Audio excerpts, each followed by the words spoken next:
ডাক দিতে চলে আসে কয়জন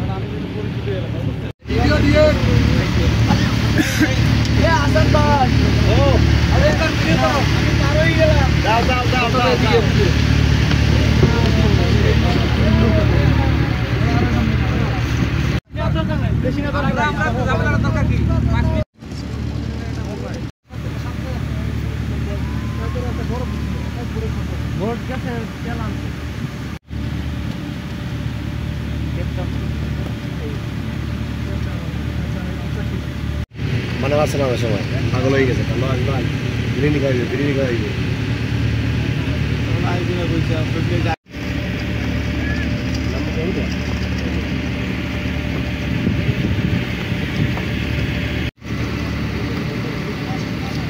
এদিকে আসো আরেকটা রয়েছে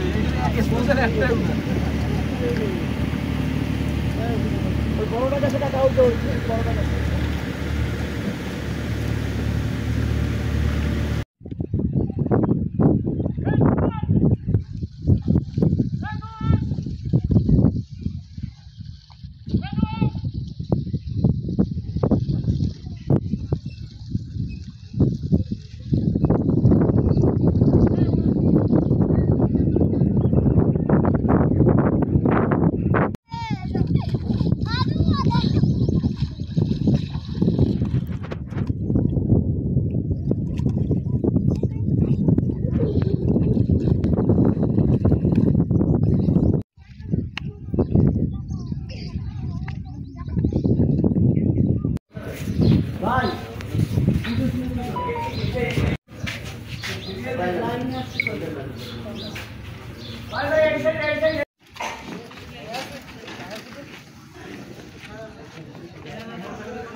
আগে চাপাই দাঁড়ান এই পেশা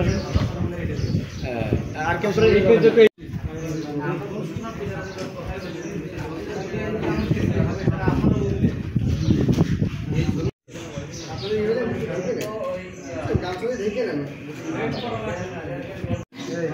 যারা পিছনে যারা সামনে আছেন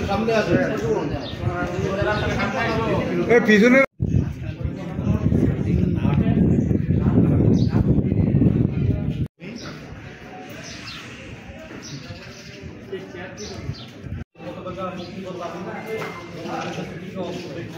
বনে গেছিলাম কিছু ধরছে কিনা আরো মাছ ধরতে আসি বনে আসার পরে তোমার যখন খালের ভিতরে আমাকে ঢুকিয়ে দিয়েছে আমাদের এই কোস্টগার্ড আছে উদ্ধার করেছে ওরা পালাইছে লিকাস কোস্টগার্ড আপনারা কোস্টগার্ডে কিভাবে আমাদের তো খবর দেয়নি ওনারা খবর পেয়ে যাইছে দাবি করছিল টাকা দাবি করার পরে কোস্টগার্ড চলে গেছে যাওয়ার পরে কোস্টগার্ড আমাদের জিম্মাতে নিয়ে চলে যাচ্ছিলাম যাওয়ার পথে একটা নদী ফাড়ি আছে মানে দুনিয়া আছে দুনিয়া ঘুরিয়ে আমরা জঙ্গলের ভিতরে ঢুকছি আমাদের ডাক দিয়ে আমাদের খালের ভিতরে ঢোকাইছে ঢোকানোর পরে অনেক সময় পরে আমরা মানে সকালে তো 10টার দিক থেকে আমাদের আটকাইছে আসের বেলার দিক থেকে মানে 4টা 5টা বাজে আমরা ওই যে খালের ভিতরে ঢোকাইছে ওই খালে পানি নেই এবার আমরা আস্তে আস্তে নিচে নেমে আইছি দেখি যে কেউ নেই এবার কোস্টগার্ডের এই যে বাসি হরন বাজলে আমরা বলছি সরকারের বাহিনী আইছে ওরা চলে যাবে না আমরা মানে বাইসি যাবা না এইভাবে দেখি খানি সময় পরে কোস্টগার্ডের লস গেছে গিলে কোস্টগার্ডের লস আমাদের ডাকলি সব কিছু শুনলো এই পর্যন্ত আমরা কোস্টগার্ডের এই হেফাজতে আসি এই পর্যন্ত ঠিক আছে 10,000 টাকা পাই খালের ভিতর দড়ি দিলাম, দড়ি দেওয়ার পরে বাড়ি আসবো, হাঁটি লেগে গিয়ে পরে দিয়ে কি দুপুর নৌকা, তারপরে যে দেখা হলো, তারপরে যে ওই ছাড়েরা কোষঘাটে ছাড়েরা চলে গেল, গিয়ে তারা যে কোথায় চলে গেল তা ওরা দেখতে পাইনি। মাছ মারতে আইলাম, আসলে ওরা ওই ডাকাতিরা আমাকে ডাইকেছে, ডাইকে খালের ফলে ভিতরে পড়িয়ে যাচ্ছে, ওই পানি সরি গেছে খালের, পানি সরি যাওয়ার পরে আমরা বাড়ি আসতেছি, বাড়ি আসার পরে ওরা হলো বাইরে ছিল, ওরা কইকে ডাকানে গিয়ে করতেন নেই, এবার আমার যে পানি যত সরিয়েছে বাইরে আসে এসে হরণ দিয়েছে, হরণ দিলে আমরা আর কোনটা যাইনি, ওই লোক সব এক জায়গায় ছিলাম, তারপরে কোচঘাটাল্লারা গিয়ে আমাকে উদ্ধার করেছে। তখন দেখি 4-5 জন লোক আমাকে ডাকলো, ডাকার পরে খালের ভিতরে ঢুকে দিল, ওই খালের ভিতরে ছিলাম, তখন পানি সরতেছে, মানে ভাটা লেগে গেছে, আমরা নিচের দিকে মানে আগাতে, তখন নিচের দিকে আসলাম, আসার দেখালাম কেউ যেন ছাত্র হয়, আমরা কষ্ট হয় টাইগার ঠিক নেই, মানে বাড়ি নিয়ে করতে যাই, কারণ আস্তে আস্তে আমাকে আশপাশে লোকের জানা দেখলাম এই কোচঘাটের বোটা হিসেবে আমি মানে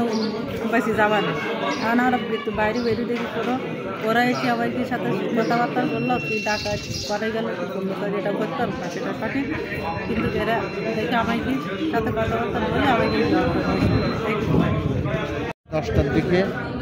জঙ্গলে সুন্দরবনে প্রবেশ করি, এরপর একদল ডাকাত আমাদেরকে আটক করে এবং মুক্তিপণ দাবি করে 10,000 টাকা, এবং আমাদেরকে ডাকি বলা হয় যে বাড়ি ঝাঁসে ফোন দাও, টাকা পাঠাও। আমরা ফোন নাম্বার নাই, কীভাবে কোথায় দেবো, মহিলা মানুষ নিয়ে আসছি। এরপরে আমাদেরকে খালের আগায় ঢুকাইতেছে। কিছুক্ষণ পরে এই কোস্টগার্ডের লঞ্চের শব্দ হচ্ছে, এরা বাঁশি দিতে আসতেছে। এরপরে ওই শব্দ পাইয়ে আমরা সবাই গড়ায় চলে আসি দেখি ওরা কেউ নাই সেখানে। এরপর সেখান থেকে আসলে আমরা যে এই কথাগুলো বলছি স্যার, আসলে বলার পরে আমরা সুন্দরবনে আর যেতে পারবো কি না সেটা ওপর আল্লাহ জানে আর আপনারা জানেন। যেভাবে আমরা যাইতে পারি সেই জিনিসটা আপনারা চেষ্টা করবেন আমাদের জন্য, আমরা যেন সুন্দরভাবে সুন্দরবনে নির্বাহ জীবিকা করে সংসার যাপন করতে পারি।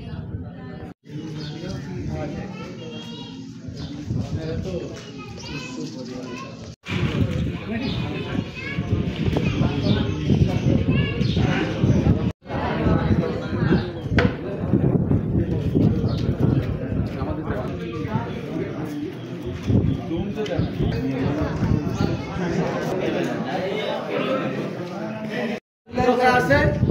লাইফ দিয়ে লাইফ করলেন, এটা ভালো হবে, পরে উঠে গেলে আর পাইবেন না, কিন্তু এটা দিয়ে শুরু হলো।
ভিত্তিতে জানা যায়, সুন্দরবনের দুর্ধর্ষ ডাকাত করিম শরীফ বাহিনী তাদের গোপন আস্তানায় 16টি নৌকা সহ 33 জন জেলেকে জিম্মি করে রেখেছে।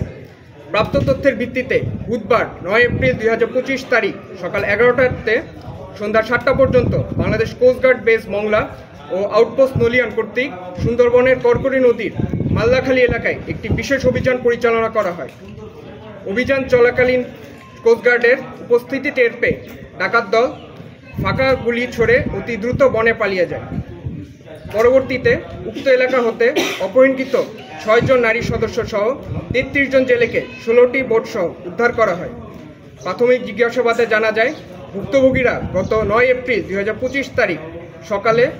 মাছ ও কাঁকড়া ধরার উদ্দেশ্যে কয়রা হতে সুন্দরবনের উদ্দেশ্যে গমন করে। পরবর্তীতে ডাকাত করিম শরীফ বাহিনী তাদের জিম্মি করে প্রতিজনের নিকট 10,000 টাকা করে মুক্তিপণ দাবি করে। উদ্ধারকৃতদের কোস্টগার্ড স্টেশন কয়রাতে নিয়ে এসে প্রাথমিক চিকিৎসা ও প্রয়োজনীয় খাবার প্রদান করা হয়। তারা সকলেই খুলনা জেলার কয়রা থানার বাসিন্দা। বোটসহ তাদের পরিবারের নিকট হস্তান্তরের কার্যক্রম প্রক্রিয়াধীন রয়েছে। বাংলাদেশ কোস্টগার্ড আয়তাধীন এলাকাসমূহে মৎস্যজীবীদের নিরাপত্তা বিধান, জলদস্যু ও বনদস্যু দমন এবং নিরাপদ সুন্দরবন গঠনে 24 ঘন্টা ব্যাপী টহল অব্যাহত রেখেছে, যার মাধ্যমে আওতাধীন এলাকাসমূহের আইনশৃঙ্খলা পরিস্থিতি অনেকাংশে উন্নত হয়েছে। এরূপ কার্যক্রম ভবিষ্যতে অব্যাহত থাকবে। ধন্যবাদ।